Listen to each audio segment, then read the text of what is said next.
လောကသုံးပါးတွင်ဆင်းရဲကိုပယ်ပြောင်းပြီး၍တကယ်ချမ်းသာစဉ်ချမ်းသာမှန်ကိုရစီရောက်စီနိုင်သောလောကသုံးပါးတွင်ရှိသမျှအမြတ်ဆုံးဆိုသောအရာတို့တွင်တကယ်အမြတ်ဆုံးယရဏစင်စစ်ဧကံဖြစ်ပါပေထသောဖရာတည်ဟူသောမြတ်ဆုံးယရဏတရားတည်ဟူသောမြတ်ဆုံးယရဏသံဃာတော်မြတ်တည်ဟူသောမြတ်ဆုံးယရဏထိုယရဏမြတ်သုံးပါးတို့၏ဂုဏ်ကိုယုံကြည်စွာအာယုံပြုကြကုန်၍ယူသည်စွာရှိခိုးပူဇော်ဘုံမျောမှလျှော့ကြောလိုက်ကြရသောကောင်းမှုကုသိုလ်ကံစေတနာတို့ကြောင့်အာလုံးသောသင်တရားနာပရိသတ်ပေါင်းသူတော်ကောင်းတို့သည်လိုလားကြကုန်သောတောင်းတကြကုန်သောရည်ရွယ်မျှော်လင့်ကြကုန်သောလောကီလောကုတ္တရာကောင်းကျိုးချမ်းသာအိဋ္ဌထွေထွေကျက်သည်မင်္ဂလာပေါင်းများစွာတို့သည်အနာရှမရှိအခက်ခဲမရှိအပြည့်စည်ဟန္တာမရှိကြကုန်ပဲမြန်မြန်ဆန်းဆန်းရရှိကြပြည့်စုံကြကုန်သည်ဖြစ်၍ဉာဏ်ဉာဏ်မာမာချမ်းချမ်းသာသာပြည့်ပြည့်စုံစုံပျော်ပျော်ရွှင်ရွှင်ဖြင့်မိဘနှစ်ပါး၏ကျေးဇူးတရားနှင့်သာသနာတော်မြတ်ကြီး၏ကောင်းကျိုးတရားကိုအာရပါရပျော်ပျော်ရွှင်ရွှင်ပြန်လဲ၍ကျေးဇူးပေးဆက်နိုင်ကြကုန်ပြီလျင်ဤဘဝဤသာသနာတော်မြတ်ကြီးအတွင်၌လူဖြစ်ခိုက်ကာလမှာပင်တရားတို့တရားမြတ်တို့ကိုကိုယ်တိုင်ကိုယ်ကြတွေ့ကြသိကြကုန်၍ဩနာသေးဒုက္ခဘေးတို့မှကင်းဝေးရမှန်မြတ်နိဗ္ဗာန်သို့လျင်မြန်စွာရလွယ်ရောက်လွယ်မြတ်မောက်ပြုလွယ်နိုင်သောသူတော်ကောင်းများဖြစ်ကြပါစေ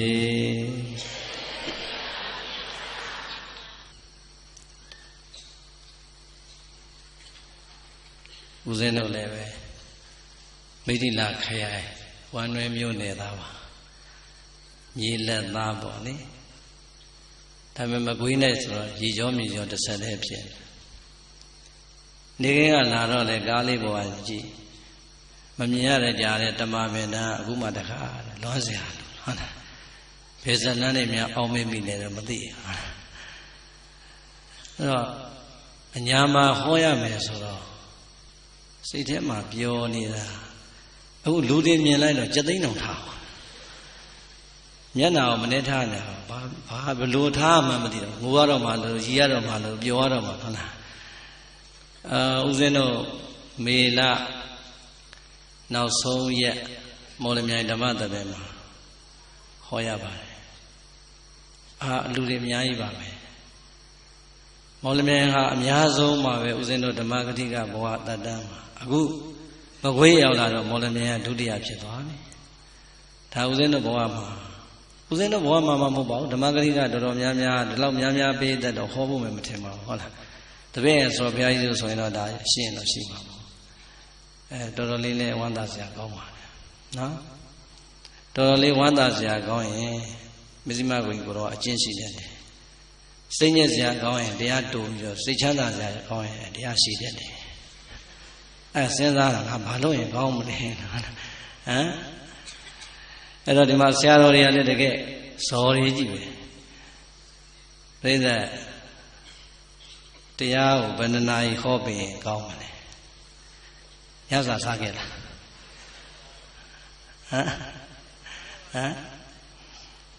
အဲ့တော့ဦးဇင်းတို့မှာ limit တွေတစ်ခုရှိတယ်ပေါ့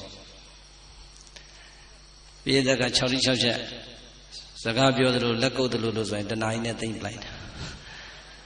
နည်းနည်းပြည့်တက်ကအာယုံလေးစိုက်ပြီးတော့တရားနာတဲ့ထင်2 နာရီလောက်တော့ရောက်သွားတယ်တော်တော်လေးအာယုံစိုက်တဲ့ထင်တော့သွားပြီ3 နာရီထိုးအဲ့တော့ပြိဿနဲ့ကျတော့နည်းနည်းညှိမယ်တဏှာရီတရားရှိတယ်2 နာရီတရားရှိတယ်3 နာရီတရားရှိတယ်ဘယ်တရားဟော3 နာရီနည်းနည်းချင်းချင်းပြန်ညှိကြည့်အောင်ချင်းချင်းပြန်ညှိကြည့်အောင်နော် အခု3နာရီဟောလိုက်ရင်7နာရီစရင်9နာရီ10နာရီ17နာရီမှပြီးမှာဟမ်အိမ်ကို12နာရီလောက်မှပြန်ရောက်မှာဖြစ်ပါမလားကျုပ်ကနီးနီးလေးရှော့ဆိုသူတို့ကားလေးနဲ့ကြောင်းပြန်အိမ်မှာဖြစ်မလားမရှော့ရောင်းစေးပဲဟမ်3နာရီကျုပ်ကဟောလို့ဘလို့မှအားမရဘူးရှေ့ဆက်ပြီးတော့ဟောဖို့ကလည်းကြည်လို့ကြားလို့မကောင်းတော့ဘူးတဲ့အသားလေးပေးတဲ့နောက်ကနေအိမ်အထိလိုက်ဟောမယ်ဆိုရင်ကျွာတိအိမ်အထိလိုက်ဟောမယ်ဆိုရင်လက်မခံတော့ဘူးလားညာတွင်တော့ပြန်ဖို့မအာရုံဆုံးအစီအစဉ်မရှိဘူးဟုတ်လားဟမ်ကဲပြိဿကြီးကျုပ်စိတ်ထဲမှာအခုတရားရွေးနေတာပြောချင်လို့ပြောနေမတရားရွေးတာငါ2နာရီနဲ့ဖြတ်ပြီးရင်ကောင်းမလား3နာရီဟောရင်လည်းဖြစ်တယ်ဥစဉ်ကတော့ဖြစ်တယ်သို့တော့ဒီကဒကာကြီးတွေနဲ့မမေးထားမျိုးပြန်တဲ့အခြေအနေသွားတဲ့အခြေအနေတွေကဟမ်ကဲဒီနေ့ည2နာရီဟောလိုက်မယ်မနေ့က3နာရီဟောမယ်ဖြစ်မလားအဲ့နှစ်ခုကြိုက်ထား၍ဒီတက်တော့မလျှော့တော့ဘူးရောင်းစေးပဲဒီနေ့ည3နာရီဟောရင်မနေ့က1နာရီပြန်ချပေးမယ်2နာရီဟောမယ်ဒီနေ့ည2နာရီဟောရင်မနေ့က3နာရီဟောပေးမယ်ဒီနေ့ညဟောမှာကမိဘနဲ့သားသမီးရန်တိုက်ပေးတဲ့တရားပွဲမနေ့ကတော့ပျော်ပျော်ပါးပါးဟောကြားတဲ့တရားပွဲအဲ့ဒါဘယ်ဟောမလဲ3နာရီဆိုရင်မိဘနဲ့သားသမီးရန်မဖြစ်မချင်းရန်တိုက်မဲ့တရားပွဲပဲဟမ်အဲ့တော့2နာရီဆိုရင်တော့ပျော်ပျော်ပါးပါးလေးနဲ့ဟာဟာလေးနဲ့ပဲပြီးသွားမှာပဲဘယ်တရားဟောရမလဲကဲဆရာလေးတွေစပြောဘယ်နှနိုင်ဟောမလဲလက်ထောင်ပြမမြင်အောင်အတန်မကြားရအောင်ဘယ်နှနိုင်ဟောမလဲလက်ထောင်ပြ3နာရီကဲဒီဘက်ကလက်ထောင်ပြဟာ3နေကြီးပဲဟောဘက်ကလက်ထောင်ပြ3ဒီဘက်ကရောကဲပြီးတော့မှပဲတော်နုလေးစေးတာရှာထားပြီးတော့ဟောရုံချပါအဲ့တော့ဦးဇင်းတို့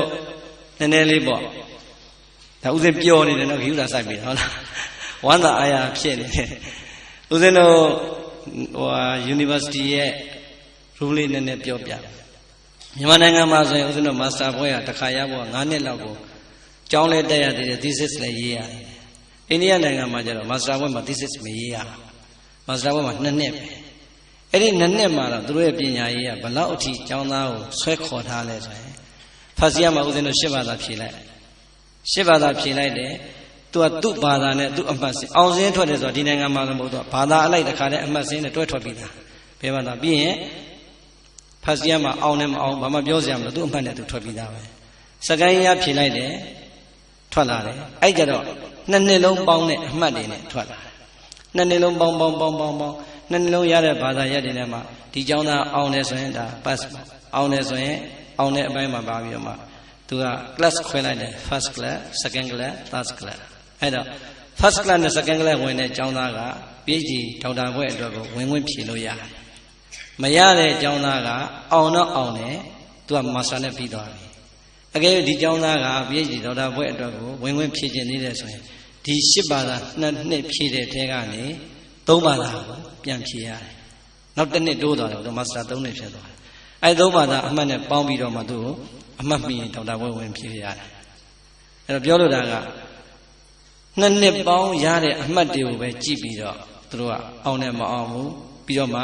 ပထမအဆင့်ဒုတိယအဆင့်တတိယအဆင့်ကိုခွဲတာအခုလေကျုပ်ကအဲ့ဒီစနစ်နဲ့ချဟုတ်လားဒီနေ့3နာရီဟောရင်စိတ်ချမနက်ဖြန်2နာရီနဲ့ရပ်ပင်ပဲဒီနေ့2နာရီဟောရင်မနက်ဖြန်3နာရီ2ရက်ပေါင်း9နာရီတော့ဟောမှဖြစ်မှာပေါ့ဒူတလောင်အများကြီးတယောက်ကို10စက္ကန့်လောက်ပဲရှိမယ်အဲ့ဒါရမလားဟောဒီနေ့3နာရီဟောလိုက်ရမှာကဲဒါဆိုစား3နာရီဟောမယ်တခါကြီးတွေကြားတယ်နော်ခေါ်ဘကဖွဲ့ပြီးတော့မှမဇ္ဈိမကိုကြီးဆရာတော်ရက်ကြီးရှိဆိုတော့တရားကြီးတော်တော်ရှိတယ်မလုံးနဲ့ဟုတ်လားစမယ်နော်ယနေ့သာသနာတော်နှစ်2550ပြည့်နှစ်လူတော်ဟာကောဇာသက္ကရာ1368ခုနှစ်သရင်ကျော်လာဇန်2ရက်နေ့ညမကွေးတိုင်းမကွေးမြို့နိုင်ငံတော်သံဃာမဟာနာယကအဖွဲ့ဥက္ကဋ္ဌအဘိဓဇမဟာရတ္တဂုရုအဘိဓဇအကမဟာတတ္တမဇောတိကမကွေးဆရာတော်ကြီးဗတ္တန္တကုမာရဤဩဝါဒကိုခံယူ၍ဖွဲ့စည်းတည်ထောင်ထားသောမကွေးမြို့ကရုဏာရှင်များနာယကူညီမှုအသင်းဤ4နှစ်ပြည့်ဓမ္မပူဇာသဘင်ဝဲ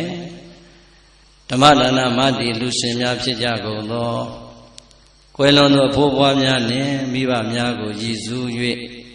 ဒုတိယဘုံမူကြီးဝင်းနိုင်ဒေါ်ကြည်ကြည်မေနှင့်ညီမမကြည်ကြည်ဆွေမမြင့်မြင့်ခိုင်မခိုင်ခိုင်သဖယားလန်းအိုးဘိုရဲ့မကွေးမျိုးကမတည်၍ရလေးမြတ်နာမှာကြောက်လာရကုန်သောဓမ္မဆွေတော်မျိုးတော်များပေါင်းစုဆင်းရဲကျင့်ပပူဇော်အပ်သောဓမ္မသဘင်ဝင်ခေါ်ကြားအပ်သောအမွေခံထိုက်သူဖြစ်ပါစေအမည်ပေးသောတရားတော်ပရိသတ်ဘာတရားလဲအမွေခံထိုက်သူဖြစ်ပါစေတဲ့ဆုတောင်းပေးတာမဟုတ်ပါဘူး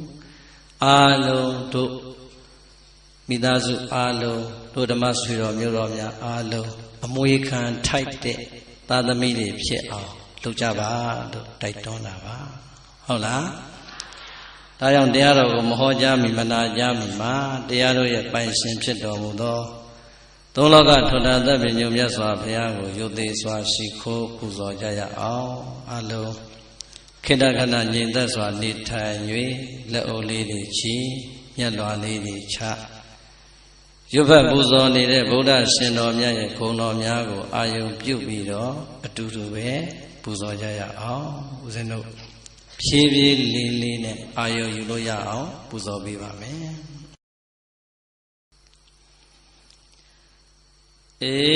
္ဒဝအာနနံသောဗံ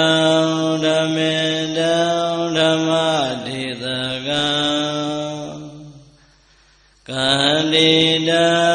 သဗ္ဗကန္တနံဣန္ဒကံဒါနမမဟံဣတိနာသစ္စာဝဇေနာဒုက္ခိတာဟွန်တုသာတောဣန္ဒဝအာနနံသောဗံဓမေတံ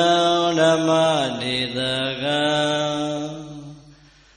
ကန္တိတံသဗ္ဗကန္တနံဣန္ဒကံဒါနမမဟံဣတိနာသစ္စာဝဇေနာဒုက္ခိတာဟွန်တုသာတောဗန္တိဘုံတော်ဆက်ရှိရန်လုံးနေ၍ကိုယ်သိတင်ထ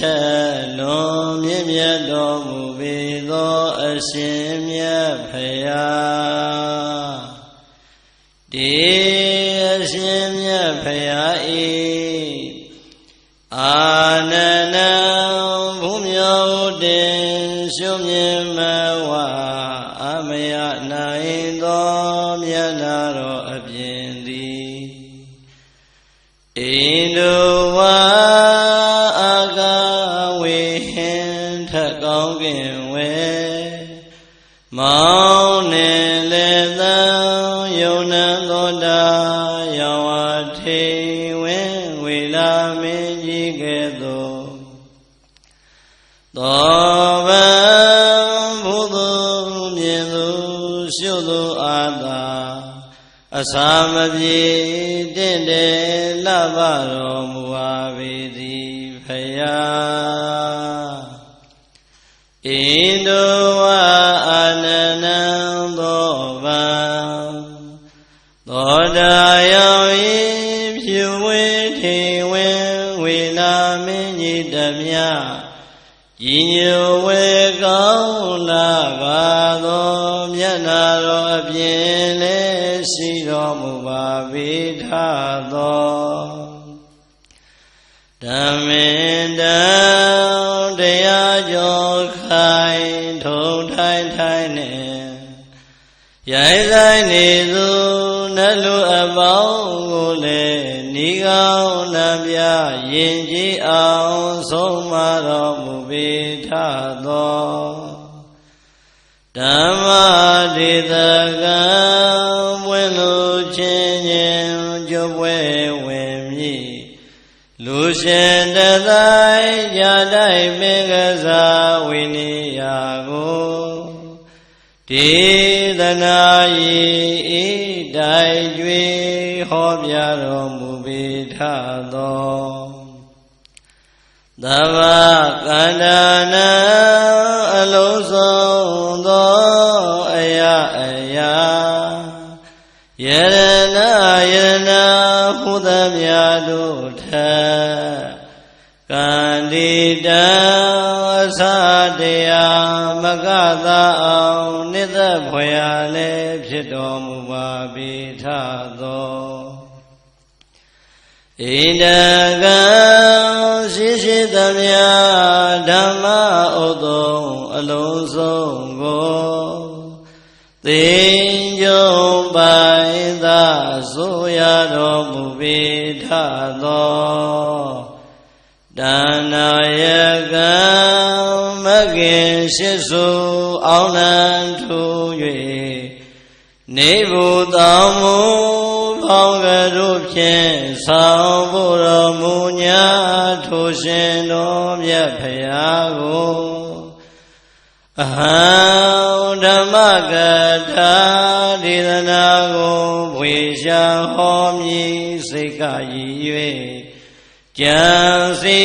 အားထုတ်ဖရာတပည့်တော်အကျွန်ုပ်သည်နမမိဓမ္မယုံပလင်ဥစီကသရာဟောရွှေရွှေမြူပြည်လည်းရင်ရှိဥညောအခါကနေ၍အကျဉ်းချင်းကရောလိုက်ရ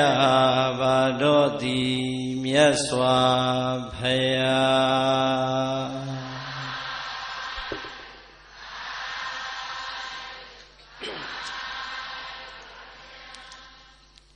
ဣတေနာသစ္စာဝစေနာဣသောနုသံဖောထုတ်ပြန်၍ဟောမှစွာပြောဆိုရသောဗနာမသစ္စာစကားကြောင့်သာတောတရားချစ်ခင်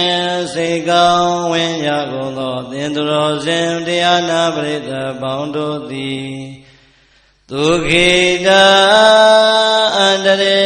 ပြောက်ပြက်စီဝါတက်လျက်စိတ်ဆက်ရွှင်လန်းဝမ်းပတ္တသာချမ်းသာခြင်းရှိကြကုန်သည်ဟွန်တုဖြစ်ကြပါစေကုန်သတည်းနေဒုက္ခသာကိုယ်ဆင်းရဲခြင်းစိတ်ဆင်းရဲခြင်းကိုယ်စိတ်နှပါတို့၏ဆင်းရဲခြင်းစွာသောဆင်းရဲခြင်းအပေါင်းတို့မှလည်းကင်းဝေးကြကုန်သည်ဟွန်တုဖြစ်ကြပါစေကုန်သတည်းနေဝေယသာအတ္တနုဝါဒပိပရာနုဝါဒပိတန္တာပိဒုက္ခတိပိအစရှိကုန်သောမကောင်းသောဘေးအပေါင်းတို့မှလည်းကင်းဝေးကြကုန်သည်ဟွန်တုဖြစ်ကြပါစေကုန်သတည်းနေသောကသာမညုမမိန်တကိုယ်ရှိန်၍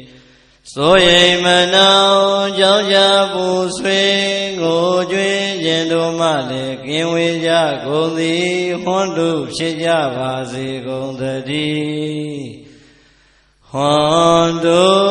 ယခုစွာသောသစ္စာစကားနှင့်ပုလိုအပ်သောမေတ္တာတရှိန်ဝါတို့ကြောင့်အချိန်မကြာကိုယ်စီကိုယ်ငါဖြစ်တော်မူနိုင်ကြပါစေကုန်သတည်း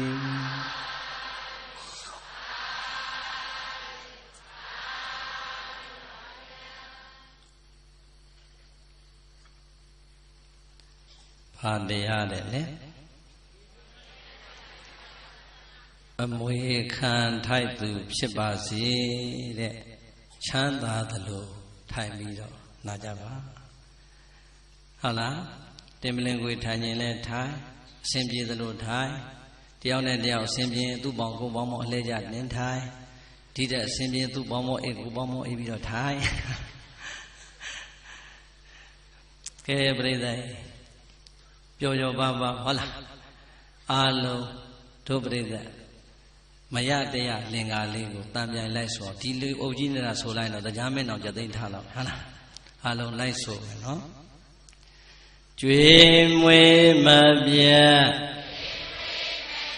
xong yuwa xì mang mùi khăn thái xì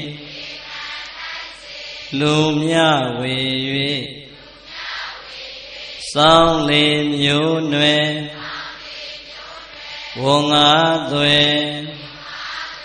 Chên huệ tá rô tâm ý rô đà Tam giai số mẹ Chuyên mùi mà bia Sao yuwa xì mà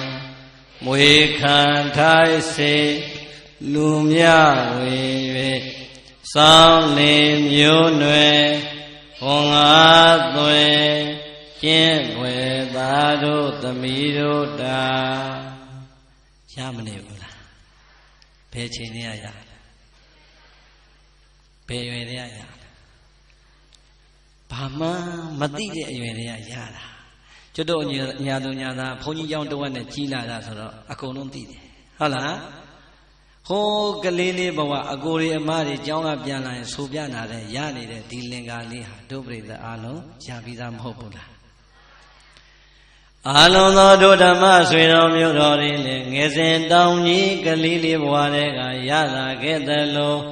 ဟောဒီမဒီကနေ့ထောက်တာဝယ်ကြီးကင်ထားတဲ့ကိုတော်လည်းဟိုကလေးလေးကလေးကရလာတာပါပဲဒီတော့ပြိဿငယ်ငယ်လေးတဲ့ကယဉ်ဤထိတွေ့လာတဲ့လင်္ကာလေးဖြစ်တော့ဘာမှမဆန်းတယ်လို့ပဲမအောင်မေ့ဘူးလားဦးဇင်းတို့လည်းတရားတွေခေါ်လိုက်မှာဒီလင်္ကာကောင်းလိုက်တာလို့ဒီလင်္ကာဘသူရေးတာလဲလို့လေ့လာလိုက်တဲ့အချိန်ကျမှဟာပေါ့ပေါ့သေးသေးမဟုတ်ပါလားဆိုပြီးတော့စာရီပြန်ကြည့်ရတာဟုတ်လားရှင်မင်းဒီအုပ်စိုးခဲ့တဲ့မင်းတော်မင်းတရားလက်ထက်တော်ကာလကလေးကသင်္ကစားသရောဘုရားကြီးကအာလုံးသောလူငယ်လူကြီးလူရွယ်လူလက်အကုန်လုံးလိုက်နာနိုင်အောင်ဗုဒ္ဓရှင်တော်မြတ်ဟောကြားလိုက်တဲ့သုတ်တန်ကြီးတစ်ခုလုံးကိုခြုံမိငုံမိအောင်ရေးဆက်လိုက်တဲ့အခါကျတော့အဲ့ဒါကိုလူသားတိုင်းသိနေတာကသာသမီဝတ္တရား၅ပါးဟုတ်လားတကယ်တော့ပြိဿမြန်မာကဗျာမြန်မာစာလို့ထင်တော်လဲပဲဒီအချက်အားလုံးဟာမြတ်စွာဘုရားရဲ့သုတ်တန်တစ်ခုလုံးကိုသောဘုရားကြီးကယူပြီးတော့ဆက်ထားတာဒီတော့ဒီလင်္ကာဟာဘုရားဟောလားမြန်မာစာကမြန်မာစကားလားဘုရားဟောစကားဟုတ်လားဗုဒ္ဓရှင်တော်မြတ်ကိုယ်တော်တိုင်ရှင်တို့တော်ထွက်လို့ဟောကြားခဲ့တဲ့တရားဒေသနာသင်္ကစားသောဘုရားကြီးကလူသားတိုင်းအလုံးနားလည်အောင်ဆက်ဆိုခဲ့တဲ့အတွက်ကြောင့်မြန်မာစကားမြန်မာစာပေလို့မထင်လိုက်ပါနဲ့တဲ့ဒါဆိုရင်ဗုဒ္ဓရှင်တော်မြတ်ဘာကိုမိန့်ရင်တာလဲဟောဒီလောကကြီးထဲမှာသာသမီဖြစ်ကြတဲ့ပုဂ္ဂိုလ်တိုင်းအတွက်အမေတို့အဖေတို့ရဲ့နှုတ်ကမပြောထွက်လို့မပြောရလို့ပြောမထွက်ခဲ့တဲ့စကားတွေကိုရှင်တော်မြတ်ဘုရားကမိဘနှစ်ပါးရဲ့ကိုယ်စားရွှေနှုတ်တော်ထွက်လို့ဟောပေးထားတယ်တကယ်တော့ပြိဿမိဘဝတ္တရားလည်းမဟုတ်ဘူးသာသမီဝတ္တရားလည်းမဟုတ်ဘူးသာသမီတွေကိုကြည်ပြီးတော့အမေတို့အဖေတို့ရဲ့နှလုံးသားထဲကမျောလင့်သွားတဲ့မျောလင့်ချက်ဆိုရင်ပို့ပြီးတော့မှန်တယ်ဟုတ်လားနံပါတ်1မိန်တော်မူလိုက်တဲ့ကျွေးမွေးမပြတ်ဒါကိုဒုပရိသခိုင်မာတဲ့စကားလေးတခွန်းထည့်ပြောမယ်ဘတောဝါနောပရိသတိတဲ့ပါဠိတော်မှာဒီအတိုင်းလာအဲ့ဒီဘတောဝါနောပရိသတိဆိုတဲ့စကားလေးကိုသောဘုရားကြီးကကျွေးမွေးမပြတ်ဆိုပြီးတော့လေးလုံးနဲ့ပိုင်အောင်ဆက်ထားတာဟုတ်လားဘုန်းတော်ကြောင့်ပါသခင်ဘုရားရှင်ကိုယ်တော်မြတ်ရဲ့ရွှေနှုတ်တော်ကစတင်ပြီးတော့မိန့်လိုက်တဲ့စကားဟေမင်းတို့ကိုမွေးပေးလိုက်တဲ့မင်းတို့ရဲ့မိဘနှစ်ပါးသည်ငယ်စဉ်တောင်ကြီးဘဝလည်းနှလုံးပခုံးနဲ့လက်နဲ့သေဝဘတ်တော်ကစီနဲ့လူဖြစ်အောင်ကျွေးမွေးဆောင်ရှောက်လာတဲ့အရွယ်ကလေးကအမေရင်ဝင်ထဲမှာနှုတ်ကြိုတွေတောက်ဆိုနေတဲ့သားငယ်သမီးငယ်ကလေးကိုကြည်ရင်နဲ့ မင်းတို့ရဲ့အမိမျက်လုံးအိမ်မှာမျောလင်းချက်တွေနဲ့အာရပါရရှင်မြူနေခဲ့တယ်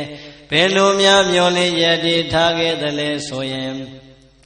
ငါတို့သည်လောကကြီးထဲမှာအထီးကျန်တဲ့မိသားစုဘဝကလွန်မြောက်လို့လာခဲ့ပြီးငါရင်ဝင်ထဲမှာဟောဒီမှာနိုးကြိုတွေတောက်ဆိုးနေတဲ့ငါသားကြီးငါသမီးကြီးလောကကြီးအလဲငါတို့ရဲ့မိသားစုဘဝထဲမှာရောက်လို့လာခဲ့ပြီတဲ့ငါတို့ကအခုလိုချစ်ချစ်ခင်ခင်ရိုးရိုးရရမြတ်မြတ်နိုးနိုးနဲ့ပြုစုလှုပ်ကြွေးပေးနေသလိုပဲသင်္ခါရသဘောတရားအတိုင်းတနေ့နေ့တစ်ချိန်ချိန်မှာအိုမင်းရင်ရောလာမယ်ငါတို့ကလည်းတခါတခါမှတတိရိမခိုင်ထမိန်မနိုင်ပစိုးမနိုင်ကျင်ငယ်မနိုင်ကျင်ကြီးမနိုင်ဖြစ်တဲ့ဘဝကိုရောက်ရအောင်မှာအဲ့ဒီလိုအသက်တွေကြီးပြီးတော့တတိရိမခိုင်ထမိန်မနိုင်ပစိုးမနိုင်ကျင်ငယ်မနိုင်ကျင်ကြီးမနိုင်ဘဝများရောက်ခဲ့မယ်ဆိုရင်ဘာမှအားငယ်စရာမလိုဘူးတဲ့ဟောဒီငါရင်ဝင်ထဲမှာနိုးကြိုတွေအာရပါရတောက်ဆိုနေတဲ့ငါသားကြီးငါသမီးကြီးကငါတို့ကိုပြန်ပြီးတော့ပြုစုလုပ်ကြွေးပေးမှာတဲ့နိုးတိုက်နေတဲ့အမေရင်ထဲမှာလည်းမျောလင့်နေတယ်ဘိနာကအမေကိုအားပေးနေတဲ့အဖေမျက်နှာကလည်းပြုံပြုံကြီးနဲ့မျောလင့်ခဲ့ဘူးပါတယ်မြတ်စွာဘုရားကဒီစကားကိုမိန့်ညင်တာဟုတ်လားမင်းတို့ကိုငယ်ငယ်လေးတည်းကကွာတဲ့နှုတ်ကြိုတိုက်ကြွေးတဲ့ကမင်းအဖေနဲ့မင်းအမေကမျောလင့်သွားတယ်ငါတို့ကဟောဒီမှာရိုးရပြုစုပေးနေသလိုငါတို့အသက်ကြီးရင်လေငါသားကြီးငါသမီးကြီးကငါတို့ကိုပြန်ပြီးတော့ပြုစုလုပ်ကြွေးပေးမှာလို့နံပါတ်1မျောလင့်ချက်အနေနဲ့မျောလင့်သွားတယ်တဲ့ပရိသတ်ရေမိဘနှစ်ပါးရဲ့ယင်တွေကမျောလင့်ချက်ကိုမိဘနှစ်ပါးကတော့မပြောရလို့မပြောထွက်ခဲ့ပေမဲ့မြတ်စွာဘုရားကရွှေနှုတ်တော်ထွက်လို့မိန့်ခဲ့ဘူးတယ်ဒီတော့အားလုံးတို့သာသမီဖြစ်ကြတဲ့ဦးဇင်းတို့အပါဝင်အားလုံးဓမ္မဆွေတော်မျိုးတော်တွေ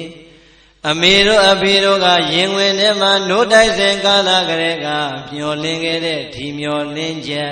ငါသည်အမေနဲ့အဖေအပေါ်မှာဘလောက်များကြည်ခဲ့ပြီလေတဲ့ကိုရေကြီးပြန်ပြီးတော့သုံးသက်ကြည်စမ်းပါကြည်ပြီလားစဉ်းစားနော်အမေတို့ကဟောဒီရင်ဝင်ထဲမှာနိုးကြိုတိုက်ကျွေးစဉ်ကာလကလေးကမျောလင့်သွားတာဒီသားကြီးဒီသမီးကြီးကြည်လာရင်ငါတို့ကလည်းအိုလာမှာငါတို့အိုလာရင်ငါတို့ကိုဟောဒီငါသားသမီးကပြန်ပြီးတော့လှုပ်ကြွေးဆောင်ရှောက်မှလို့မျောလင့်သွားတယ်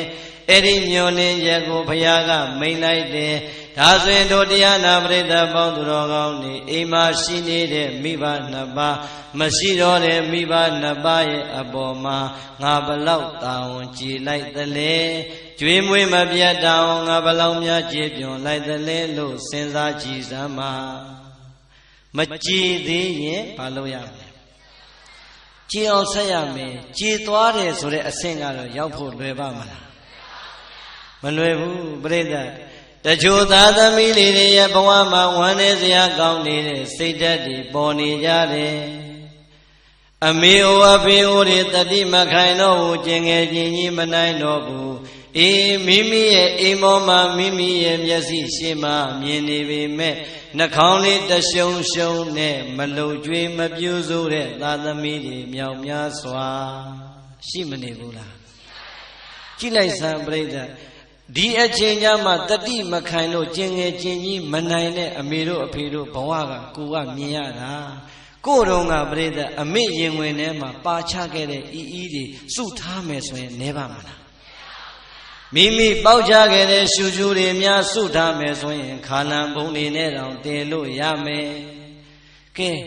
အမေတို့အဖေတို့ရဲ့စိတ်ဓာတ်တွေကသာအမလေးဒီလောက်ညစ်ပတ်တဲ့ကလေးသွားဟဲဆိုပြီးတော့များပြစ်ခဲ့မယ်ဆိုရင်ပြစ်ခဲ့တဲ့နှလုံးသားများမိဘနှစ်ပါးရဲ့ရင်ထဲမှာရှိမယ်ဆိုရင်ကိုယ့်ဘဝဟာလူဖြစ်ပါမလား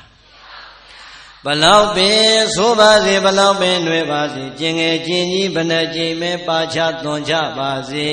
ngā tā lī gā shī saya ngā tamī lī gā shī saya ngā tā lī gā chit saya ngā tamī lī gā chit sayaလို့ရင်ဝင်တွေကသာသမီလေးကိုပျော်စရာလေးအဖြစ်နဲ့တော့အမေတို့အဖေတို့ကယူရပြီးတော့ကျွေးမွေးပေးခဲ့ရတာကို့အလဲကြမှာအမေနဲ့အဖေကိုယွန်စရာဆိုပြီးနှာခေါင်းရှုပ်နေအဲ့ဒီသာသမီအမွေခံထိုက်ပါမလားဒါဘု து စကားလေမင်းတို့မိဘနှစ်ပါးကမင်းတို့ကိုဟိုးငယ်ငယ်ကလေးတွေကနှုတ်တိုက်ကလေးကမွေးဖွားကလေးကမျောလင်းခဲ့တယ်ဒီမျောလင်းခြင်းမင်းတို့ကြည်အောင်မဆိုင်ရင်မင်းတို့သည်အမွေခံထိုက်တဲ့သာသမီမဖြစ်နိုင်ပါဘူးတဲ့ပရိသတ်ရေအဲ့ဒီအထဲမှာကိုဘယ်ဘက်မှာပါမလဲအလုံးတို့ပရိသတ်ဒီအမွေခံထိုက်တဲ့သာသမီဖြစ်ခြင်းသလားမထိုက်တဲ့သာသမီဖြစ်ခြင်းသလားကဲအမွေခံထိုက်တဲ့သာသမီကတော့လူတိုင်းမဖြစ်ခြင်းဘူးလားဖြစ်ခြင်းနဲ့အမွေခံထိုက်ပါတယ်ထိုက်ခြင်းပါတယ်ဆိုတဲ့ကိုယ့်ရဲ့လုံရဲ့လေးတွေပြန်သုံးသပ်ကြည့်ပါအောင်အမေနဲ့အဖေကိုဥဖြာဖြာဓမင်းပူပူဟင်ပူပူလေးကောင်းကောင်းလေးနဲ့ဘယ်နှခါများလှုပ်ကြွေးပြီးပြီလဲကိုရတဲ့လက်ကလေးတွေကိုရတဲ့ငွေကြီးလေးတွေနဲ့မိဘနှစ်ပါးအတွက်စေဝါကောင်းကောင်းလေးတွေဓာတ်စာကောင်းကောင်းလေးတွေနဲ့ဘယ်နှကြိမ်များတတိတရားနဲ့ကြော့ပြီးပြီလေခြေစုပ်လက်နေဆိုတာအသာထားအောင်နော်ကျွတ်တို့တောသူတောင်သားလူရန်စားတွေရဲ့အသိဉာဏ်တွေထဲမှာသိပြီးတော့မလုပ်ဖြစ်တာတွေအများကြီးပဲဟုတ်တယ်မို့လားကိုမကလေးနှစ်ယောက်တော့ဟောဒီရင်ဝင်ထဲမှာလဲကင်ထားပြီးလက်မှာလဲတယောက်ဆွဲထားပြီးဆိုရင်တောင်ဝန်ကြီးတော်တော်ကြီးတယ်ထင်ပြီးတော့အမေနဲ့အဖေရဲ့အိမ်ကိုတော့မှမရောက်တဲ့သာသမီတွေမြောင်များစွာမရှိဘူးလားမလုပ်ရဘူးနော်အမွေခံထိုက်ပါမလားဒီတော့အလုံးသောဒုဒကာဓမ္မပေါင်းသူတော်ကောင်းနေခိုးတော့ကမသိရသော၎င်းတတိမမူမိရသော၎င်းဖယားအမိန်စကားကိုမသိတဲ့အတွက်ကြောင့်သော၎င်းအမှုမဲ့အမှန်ပဲနဲ့နေခဲ့ကြပါလိမ့်မယ်ဒီကနေ့တည်သွားတဲ့အချိန်မှာပြင်လိုက်ပြီးဆိုရင်တော့သူတော်ကောင်းစရင်ထဲမှာတော့ကြံအောင်မှာပါသိရင်မသိရင်သိပြီးတော့မပြင်းသူရုပ်မှာပို့ဆိုးသွားတယ်ဟုတ်တယ်မို့လားဒါကြောင့်မိမိတို့ရဲ့မိဘနှစ်ပါးသက်ရှိထင်ရှားရှိသေးတယ်ဆိုရင်တတ်နိုင်အောင်ကြိုးစားပြီးတော့ကျွေးမွေးပါတတ်နိုင်အောင်ကြိုးစားပြီးတော့ပြုစုလုပ်ကြွေးပါမိဘနှစ်ပါးရဲ့အပေါ်မှာမိမိတို့ရဲ့ယူရပေးလိုက်တဲ့ထမင်းပူပူဟင်းပူပူလေးနဲ့ခြာကျွေးလိုက်စမ်းပါမိမိတို့ရဲ့သိတတ်တဲ့အသည့်လိမ္မာလေးတွေနဲ့အမေတို့အဖေတို့ရဲ့နှလုံးသားကိုအေးချမ်းစေလိုက်စမ်းပါဟုတ်လားကျွေးမွေးမပြတ်ဆိုတာအဲ့ဒါပဲငါတို့ကကျွေးမွေးခဲ့သလိုပဲတဲ့ငါသားကြီးငါသမီးကြီးကြည့်ရင်လေငါတို့အားငယ်စရာမလိုတော့ဘူးပြုစုစောင့်ရှောက်မဲ့သူလောကကြီးမှာရလာပြီဆိုပြီးမျှော်လင့်ထားတယ်ဟုတ်လားတချို့သားသမီးလေးတွေပြောတာရှိသေးတယ်ကိုတော့တဲ့ကိုမှလည်းသားသမီးနဲ့လူမွေးစည်းဝါးကတတ်နိုင်တဲ့လောက်တော့ကျွေးတာပဲတဲ့ဘယ်အချိန်တိုင်းတော့လုပ်ပေးနိုင်မလဲတဲ့ကဲအဲ့ဒါမျိုးတော့မကြဘူးလားစဉ်းစားကြည့်စမ်းကျုပ်တို့ခမည်းတော်အမေတွေကကျုပ်တို့ကိုတတ်နိုင်သလောက်ရွေးပြီးမွေးလာတာဟုတ်ရဲ့လားအာရရှိလို့မွေးလာတာဟုတ်ရဲ့လားတတ်နိုင်အောင်ကြိုးစားပြီးတော့မွေးလာတာမိုးဘလောက်ခေါင်ခေါင်သီးနှံနေဘလောက်ပဲမရပါစေအမေရင်ဝင်တွေကမွေးလာမဲ့ကိုဝန်လေးကိုတော့အမေကယူရလို့ပေးနေတာပါပဲဆန်စည်းတွေဘလောက်ပင်ကြီးကြီးတိုင်းပြည်ကြီးဘလောက်ပင်ပြတ်ပါစေအမေကတော့ဟောဒီကိုဝန်လေးကိုလူသားတယောက်ဖြစ်လာကိုစောင့်ရှောက်ပေးခဲ့တာပါပဲဆန်စည်းကြီးလို့စီစည်းကြီးလို့တိုင်းပြည်ပြက်လို့ခက်ခဲလေးရှိလို့ဆိုပြီးတော့အမေကနေမိမိလွယ်ထားတဲ့ကိုဝန်ကိုဖြတ်ချခဲ့တာရှိရလားမရှိဘူးနော်ပြိတ္တိုင်အဲ့ဒါကြီးကိုကိုအလဲကြမှာတတ်နိုင်တဲ့လောက်တော့လှုပ်ကြွေးတာပဲဆိုတော့ကိုပါဇက်ကထွက်တဲ့စကားကြီးကအရန်အောက်တန်းကြမနေဘူးလားမပြောပါနဲ့ပြောလည်းမပြောပါနဲ့အဲ့ဒီစိတ်ဓာတ်တွေလည်းမရှိပါနဲ့အမေနဲ့အဖေကိုယူရလိုက်စမ်းပါပြုစုလိုက်စမ်းပါလှုပ်ကြွေးလိုက်စမ်းပါအဲ့ဒါဆိုရင်မိဘနှစ်ပါးရဲ့နှလုံးသားမှာလည်းငြိမ်းချမ်းလိမ့်မယ်ကိုယ့်ရဲ့ဘဝမှာလည်းဖရာသာဓုခေါ်ခံရတဲ့ပုဂ္ဂိုလ်ဖြစ်သွားလိမ့်မယ်ဒီဘဝမှာလည်းជីវတိုးတက်လိမ့်မယ်ဘဝသံဃာမှာလည်းအစဉ်မြင့်တဲ့သူဂတိဘဝကိုရောက်ရလိမ့်မယ်အကောင်းကြီးဖြစ်လာမှာပါဟုတ်လား ဒီတော့နံပါတ်1အမွေခံထိုက်ဖို့ဆိုရင်မိဘကိုဘာလုပ်ရမလဲပြုစုလုပ်ကြွေးရမယ်ဒါဆိုရင်နံပါတ်2အပိုက်ကဘာတဲ့လဲဆောင်ရွက်စီမံနဲ့ဟောဒီငါတို့ရဲ့ရေဝင်ထဲမှာနှုတ်ကြိုတွေတောက်ဆုံနေတဲ့ငါသားငါသမီးကြီးတပြေးတပြေးနဲ့လူလုံးလူပန်းကြီးကြီးလာမှာဘဝမှာပညာရေးနယ်ပယ်စီးပွားရေးနယ်ပယ်တွေကူးဝင်လာတဲ့အခါရောက်ရင်ငါတို့လုံနေတဲ့ငါတို့ရဲ့လူမှုရေးတာဝန်တွေစီးပွားရေးတာဝန်တွေပညာရေးတာဝန်တွေဘာသာရေးတာဝန်တွေကိုပခုံးပြောင်းပြီးတော့ငါတို့ကိုကူညီစောင့်ရှောက်ပေးမှာလို့မိဘနှစ်ပါးရဲ့ရင်ထဲကနံပါတ်2ညှော်လင်းချက်ပေါ်လာပြန်ပြီတဲ့ဟုတ်လားမင်းတို့ရဲ့မိဘနှစ်ပါးကမင်းတို့ကိုဒုတိယမျော်လင့်ကြတဲ့မျော်လင့်သွားပြန်တယ်ဖယားမိန်တော်မူလိုက်တယ်အဲ့ဒါပါလေဆိုရင်မင်းတို့အသက်ကြီးလာရင်လူလားမြောက်လာရင်သူတို့မလုံနိုင်တဲ့လူမှုရေးစီးပွားရေးပညာရေးဘာသာရေးတာဝန်တွေကိုမင်းတို့ကသူတို့ကိုယ်စားပခုံးပြောင်းပြီးတော့ဆောင်ရွက်ပေးမှလို့မျှော်လင့်ထားတယ်အေးအမေတို့အဖေတို့မျှော်လင့်လိုက်တယ်အဲ့ဒီမျှော်လင့်ခြင်းနံပါတ်2ကိုရောမင်းတို့ဘလောက်ဖြည့်ပြီးကြပြီလေဖခင်ကမေးလိုက်ရင်တို့ပြိဿဘလို့ပြန်ဖြည့်မလဲအေးပြန်မဖြည့်ရဘူးလို့မှားလိုက်လားဖြည့်စရာစကားမရှိဘူးမို့လားစဉ်းစားနော်ပြိဿဟောဒီထဲမှာဝန်ထမ်းတွေရဲ့သားသမီးတွေပါမယ်ဟောဒီထဲမှာလယ်သမားတွေရဲ့သားသမီးတွေပါမယ်ဟောဒီထဲမှာဂုံတွေရဲ့သားသမီးတွေပါမယ်မပါဘူးလားအိမ်ကအဖေတရွေးညီထမ်းပြီးတော့60ကျော်အရွယ်အထိလှုပ်ကြွေးရတာမြင်နေရအောင်မယ်အိမ်ကအဖေအစိုးရကပင်စင်ယူပြီးတာတောင်မှရက်သေးရွာတယ်ရှောက်ပြီးတော့ရှာရတာတွေ့ရအောင်မယ်မတွေ့ရဘူးလားစဉ်းစားကြည့်စမ်းပြောနေတာကထေရဝါဒဗုဒ္ဓဘာသာဗုဒ္ဓရဲ့အဆုံးအမကိုထေရဝါဒလမ်းစဉ်အတိုင်းခံယူနေတဲ့နိုင်ငံကြီးလည်းပြောရဲ့ကဲပရိသတ်ဒီမြန်မာနိုင်ငံကနေ international တစ်ခုတစ်ကမ္ဘာလုံးကိုပတ်ကြည့်လိုက်စမ်းဝန်ထမ်းတစ်ယောက်ဟာအသက်ဘယ်လောက်မှပင်စင်ပေးလဲ60မြန်မာနိုင်ငံတစ်နိုင်ငံနဲ့ဟုတ်ရဲ့လားနိုင်ငံတကာမှာဒီအတိုင်းပဲဒီတော့ပြိဿဝန်ထမ်းတစ်ယောက်ဟာအသက်60မှာပင်စင်ယူရတယ်တဲ့ဘာကြောင့်ပင်စင်ယူရတာလဲဟောဗျာမကွေးမျိုးလောက်လှတာမရှိပါဘူးပြုံးမပြပါနဲ့ပြောပြရင်တော်ပါပြီဟမ်ပရိသတ်မျက်စိတွေမုံလာပြီနားတွေထိုင်လာပြီခါးတွေကိုင်းလာပြီလက်တွေမတန်တော့ဘူးအရင်စကားနဲ့ရှင်းအောင်ပြောရင်ဟေးမင်းမျက်စိမုံပြီနားထိုင်ပြီခါးကိုင်းပြီမင်းလက်တွေတုံနေပြီမင်းမလုံနဲ့ကွာအိမ်ပြန်ပင်စင်ယူလိုက်တော့လို့ပြောတာနဲ့မတူဘူးလားတတိတွေကလည်းမေးလျော့လာပြီးခန္ဓာကိုယ်ကြီးကလည်းမတန်ဆွမ်းတော့ဘူးခေါင်းပေါ်ကိုကြည့်လိုက်ပြန်တော့လေသပင်တွေကဖြူနေပြီဒါကြောင့်မင်းပင်စင်ယူတော့တဲ့မြန်မာနိုင်ငံကနေကဘာတစ်ခွင်လုံးမှာ60ပြည့်ရင်ဘာလုပ်သလဲ60ပြည့်လို့မယူရင်ဘာပြောမလဲဟုတ်ဗျာ60ပြည့်လို့မယူတဲ့လူရောမရှိဘူးလားအဲ့ဒါဆိုရင်ခင်ဗျားတို့ဘာပြောမလဲတိုင်းပြည်ကိုကိုယ့်တက်ချစ်လို့ဒါပဲ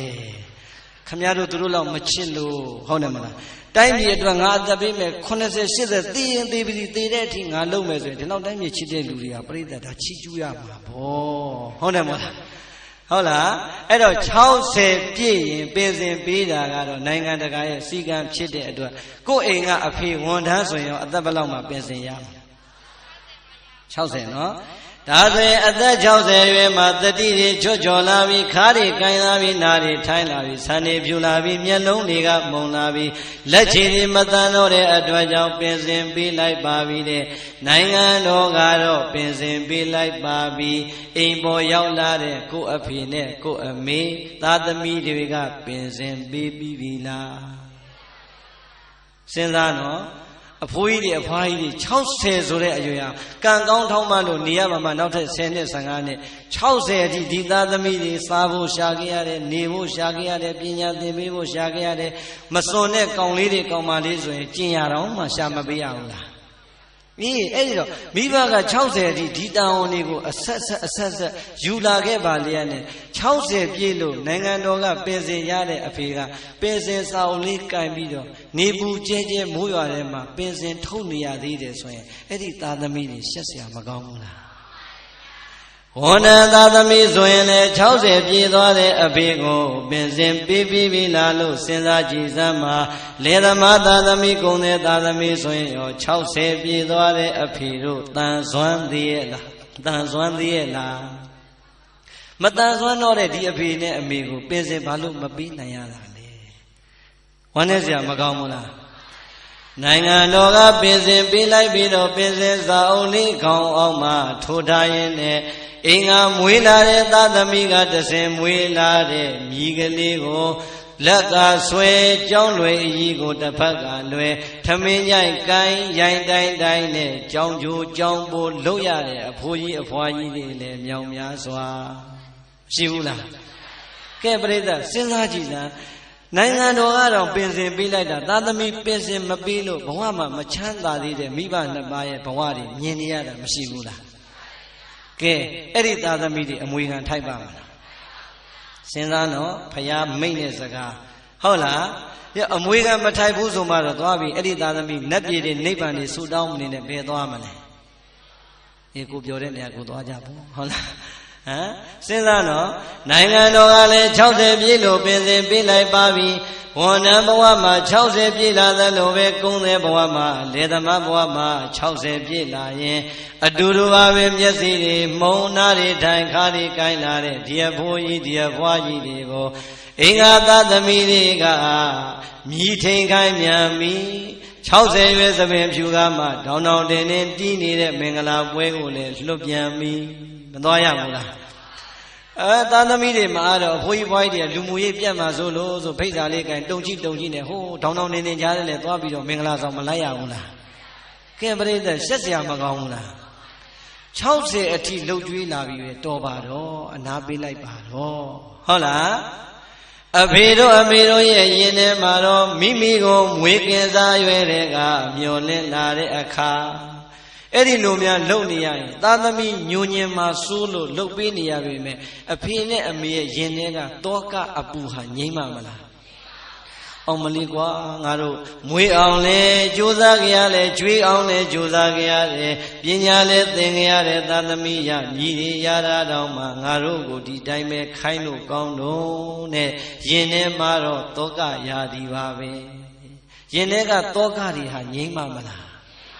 ဒီတော့ကဲပြိဿအဲ့ဒီသားသမီးမျိုးကိုရက်ွက်ကလူကြီးကြီးနော်ကြည်စမ်းမအောင်ဟဲ့အဖေဘိုးကြီးဘွားကြီးဒီလောက်ဖြစ်နေတာခိုင်းလုံးတော်ဆိုတဲ့ဝေဖန်တန်ကြီးရောမကြားရနိုင်ဘူးလား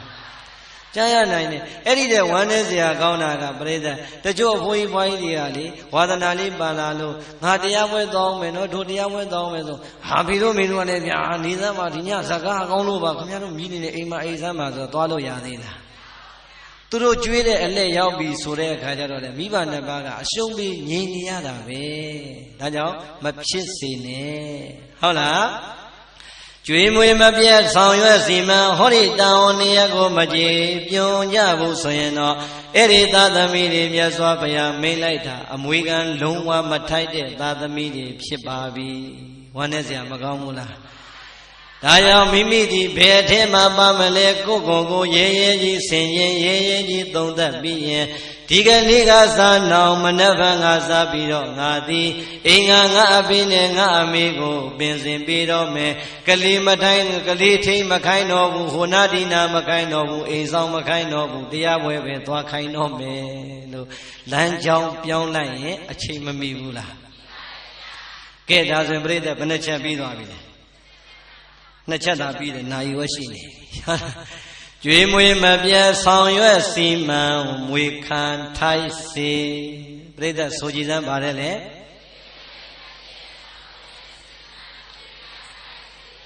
မွေခံထိုက်စေဟဲ့စကလုံးလေးမလှဘူးလားကျုပ်ကဆရာတော်ကြီးအုံနောက်ဖောက်စားတာဒီစကလုံးယူပြီးမှအမွေခံထိုက်သူဖြစ်ပါစေဆိုနည်းနည်းပြောင်းလိုက်တာဟုတ်လားမွေခံထိုက်စေတဲ့နော်ပြိဿစကလုံးလှတယ် မိဘနှစ်ပါးကမိမိကိုနိုးရိုးတိုက်ကြွေးတဲ့အရွယ်တုန်းကတတိယမျောလင်းသွားတဲ့မျောလင်းချက်ကငါတို့သည်ဟောဒီလောကကြီးအလယ်မှာစီဝါတွေပညာတွေရှာရင်းနဲ့တပြေးပြေးနဲ့သေဆုံးသွားကြမှာငါတို့သေဆုံးသွားမယ်ဆိုရင်ဘာမှပူစရာမလိုတော့ဘူးဟောဒီလောကကြီးထဲမှာလောကုတ္တရာနေပင်မှာထားခဲ့တဲ့လောကုတ္တရာအမွေတွေရှိတယ်လောကီနေပင်မှာထားခဲ့တဲ့အိုးအိမ်ချမ်းမြေတိုက်တာရွှေငွေတွေကြံခဲ့လိမ့်မယ်ဟောဒီကြံခဲ့တဲ့လောကီလောကုတ္တရာအမွေကောင်းလေးကိုဖြင့်ဟောဒီငါသားတွေငါသမီးတွေကဆက်ပြီးတော့အမွေခံကြမှာငါတို့အမွေတွေကိုလည်းအမွေခံမဲ့သားသမီးတွေရပြီ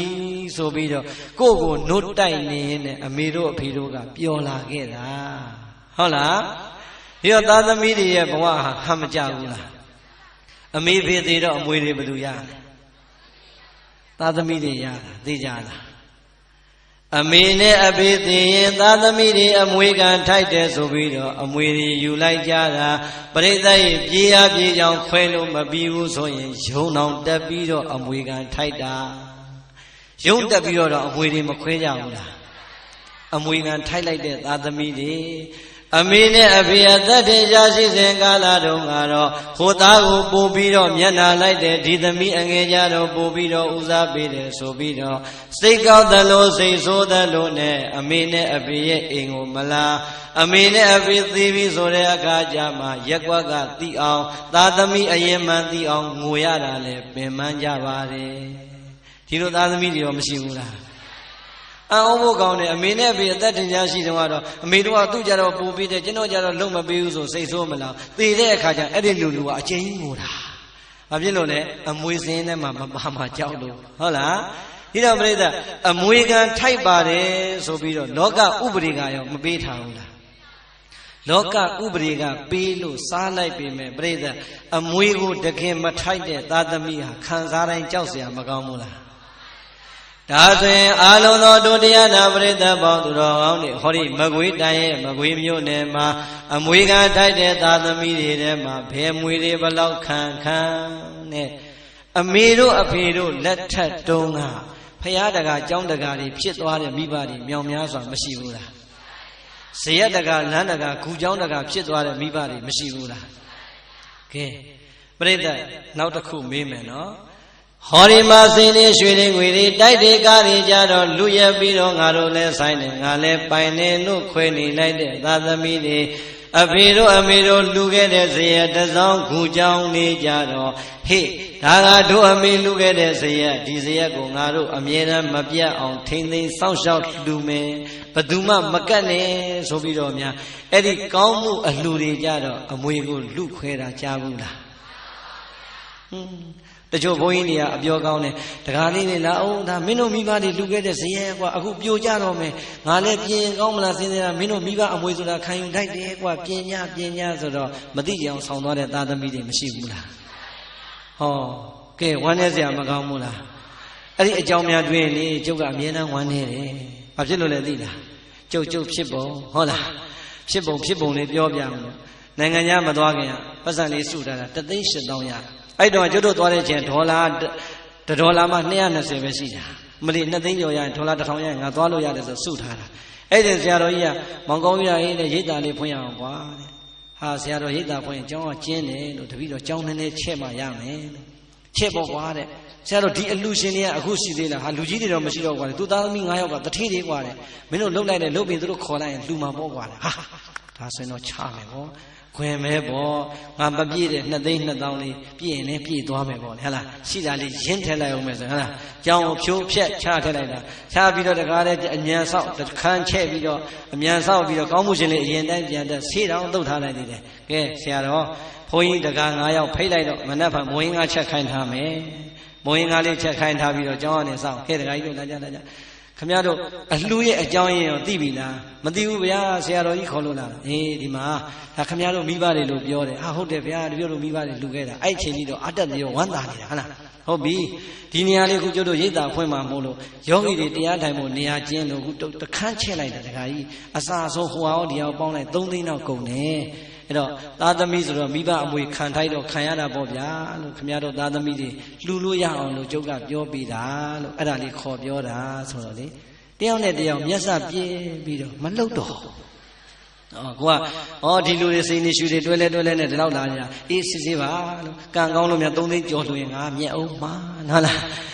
ပြီးလဲပြီးရောပြန်လဲပြန်ကန်ပြီးဘုံဘုံရေတပည့်တို့ပြန်တော့မယ်နော်တဲ့ဝမ်းသာတဲ့ဘုံဘုံရေသာဓုခေါ်တယ်ဘုံဘုံနဲ့တပည့်တို့နောက်ဘွားကျတော့ရေဆက်ဆုံးမှာပေါ့ဆိုတော့ဟောဗျာသာဓုတစ်လုံးပဲဟဲ့ငါဒီတိုင်းသွားပါဟာလားပြိတ္တိုင်စဉ်းစားကြည့်ကြုံပါလေအကြံကောင်းရင်တစ်ချက်လို့အောင်မေးလိုက်တာ3သိန်းတောင်သူများကျ3သိန်းကျော်ကျွေးတင်လိုက်သေးတယ်ဟုတ်လားအဲ့ဒီသားသမီးမျိုးနဲ့တွေ့ပြီဆိုတော့ဘုန်းကြီးတော်မှမရဘူးရှုံးတာပဲဟုတ်လားအဲ့တော့ပြိတ္တိုင်အဲ့ဒီလိုသားသမီးတွေအများကြီးလောကမှာမရှိဘူးလားရှိတယ်ဟုတ်လားမိဘရဲ့အမွေကိုလောကီစည်းစိမ်နေကြတော့အပြိုင်ခွဲအပိုင်ယူခဲ့ပြီးတော့အမေတို့အဖေတို့ရဲ့စည်းစိမ်နဲ့ချမ်းသာလာတဲ့ဘဝကြီးကိုမေ့ပြီးတော့အမေတို့အဖေတို့ဆောက်ခဲ့တဲ့ကြောင်းဇရက်ဖယားဒါလေးတွေတောင်ပြန်ပြင်ဖို့အထိသရာမရှိတော့ဘူးဆိုရင်အဲ့ဒီသားသမီးအမွေခံထိုက်ပါမလားပရိသတ်ရဲ့လူသားမဘဝကိုမဆိုပါနဲ့ယဟန်တစ်ပါးရဲ့ဘဝကိုနည်းနည်းလေးအာယုံပြုကြည့်ပါယဟန်နေမှာပြိတ္တိုင်ကိုယ်တိုင်စီးပွားရှာပြီးတော့လှုပ်ရှားလို့ရရလားဘသူတွေပေးတာစားရတယ်တရားဓမ္မလှူတာကိုစားရတာပြိတ္တိုင်ဟာလွယ်လေးရတာဘုန်းကြီးတွေအစဉ်ပြေလိုက်တာလို့မအောင်မင်းနဲ့မစားတတ်လို့ရှင်နောက်ဘဝခမည်းတော်အိမ်မှာကျွတ်တို့ကဘာပြန်ဖြစ်မှန်းမသိဘူးဘာဖြစ်လို့လဲမြတ်စွာဘုရားကအဲ့ဒီမှာအမိန့်တစ်ခုထုတ်ခဲ့တယ်ဟေ့ငါသားတွေမင်းတို့တရားဓမ္မလှူတဲ့ပစ္စည်းလေးပါးကိုပြည့်စွဲခန္ဓာမစင်ခြင်းပဲနဲ့စားရင်တဲ့မင်းတို့စားတာဟာတန်တွေတန်ခဲမိကြီးရဲကိုဝါမျိုးနေတာနဲ့အတူတူပဲတဲ့ခဲကြောက်စရာမကောင်းဘူးလားတရားဓမ္မလှူလိုက်တဲ့ဆုံးအလကားရတာပဲဆိုလွယ်စားလို့မရဘူးဦးဇင်းတို့ကဒီဆုံးကိုပြည့်စွဲခန္ဓာဆင်ခြင်းမေတ္တာပို့ပြီးမှဖုံးပေးရတာအဲ့ဒီလိုမဖုံးပေးဘူးဆိုတာနဲ့ဒီနေ့24နာရီပြည့်ည12နာရီထိုးရတဲ့ဦးဇင်းဟာအဲ့ဒီတနက်အဲ့ဒီတရက်စားလိုက်တဲ့အာဟာအားလုံးဟာဦးဇင်းအတွက်ကျွေးတင်သွားပြီတန်တရာအထိကျွေးတင်သွားပြီကြောက်เสียမကောင်းဘူးလားဘာအပြစ်မှမကြည့်ဘူးနော်မေတ္တာမပို့မစင်ကျင်တာလေးပဲရှိတယ်ကဲ229သွဲသိက္ခာပုဂ္ဂိုလ်ဆင်မြန်းထားတဲ့သီလနဲ့ပြည့်စုံပါတယ်ဆိုတဲ့ရဟန်းတော်တွေတောင်မှမိမိကိုလူတက်လိုက်တဲ့စွမ်းကိုမေတ္တာမပို့ပဲဖုံမေသုံးဆောင်ရင်ပြစ္ဆောခန္ဓာမဆင်ခြင်းမဲနဲ့ဖုံမေသုံးဆောင်ရင်အေးအဲ့ဒီကိုတော့တန်တွေတန်ငယ်မိကြီးရဲကိုခဲစားနေတာနဲ့တူပါတယ်ဆိုရင်တော့ပရိသတ်ရေမိဘနှစ်ပါးရဲ့လောကုတ္တရာအမွေတွေကိုမသိကြအောင်ဆောင်လောကီအမွေတွေကိုတော့အပိုင်ယူပြီးတော့မိနေတဲ့သတ္တမီတွေအမေတို့အဖေတို့ထားခဲ့တဲ့အမွေတွေထမင်းလုံးတစ်လုံးကို